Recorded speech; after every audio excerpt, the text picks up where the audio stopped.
እነ ኮተት እንደዚህ ያሉ ነው እና አዳምጣቸው። ለምን ታገኛለህ? ድርጅት የኔ ነው ያለ ወለድ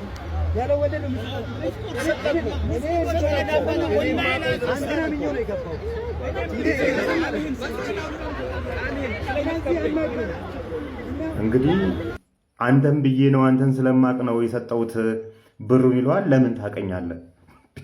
እወቁኝ አልከን እኮ ኢትዮጵያ ውስጥ ያለው ባለ ሀብት እኔ ነኝ። ወደ ጨረቃ መንኮራኩር ለመላክ ዝግጅት ላይ ነን። የግል ጄት ለመግዛት እየተዘጋጀው ነኝ። እወቁኝ። ፊንቴክ ኢንቨስትመንት አዳባ ብራንች የኔ ነው እወቁኝ አልከን። አወቅን። አታቀንም። ለምን አወከኝ ልትለኝ አትችልም።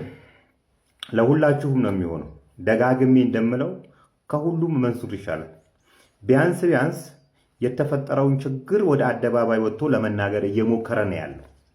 ሌሎቹ ግን በየጉሮሯቸው በየጎሪያቸው ተደብቀው የት እንደምትገባ እናያለን ነው የምልህ። በፍትህ አግባብ በህግ አግባብ ነገሮች ሁሉ እየሄዱ ነው ያሉት። እስከ መጨረሻው ይኬድባቸዋል። ፍትህ ትክክለኛ ፍርድ እስካልሰጠኝ ድረስ እፈራላችኋለሁ። ምክንያቱም እነዚህ የተበሉ ሰዎች ህመማቸውን ልትረዱላቸው ይገባል። ከልጆቻቸው ጉሮሮ ላይ ነው ነጥቀው ለእናንተ የሰጡት። ይህንን ብር ከልጆቻቸው ጉሮሮ ላይ ነጥቀው አንተ ልጅህን የምታሳድግበት ሀገር የጋራ ሀገር ነች ልንላችልም። ስለዚህ ፍትህ እስካለ በፍትህ ይኬዳል። ያለበለዛ ግን እፈራላችኋለሁ። እውነቴን ነው የምላችሁ፣ እፈራላችኋለሁ። ትላንትና መንሱር ጀማል እንዴት እንዳመለጠ ሁላችንም የምናውቀው ነው። እዛ አካባቢ የህግ አካላት ባይኖሩ ኖሮ የአንድ የተናደደ ቪክቲም ሊሰጥህ ይችላል ነው ምልህ። ከ1300 ምናምን ቪክቲሞች መካከል ብዙዎቹ ተስፋ የቆረጡና የተናደዱ ናቸው። ውጡና ወደ አደባባይ የምትሉትን በሉ። እኛ እስከምንሄድበት እንሄዳለን። እንዲህ ስትገኙ ማወቀኛ ለህ ልትለኝ አትችልም። ቢኮዝ እችንም ነገር እናንተ ናችሁ ያላችኋት።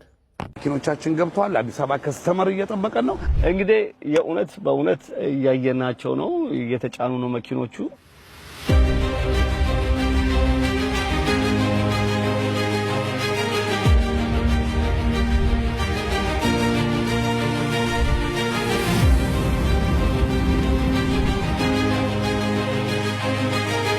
ፊንቴክ ኢንቨስትመንት አምባሳደሮች ወደ ጅቡቲ እየሄድን ነው ያለነው።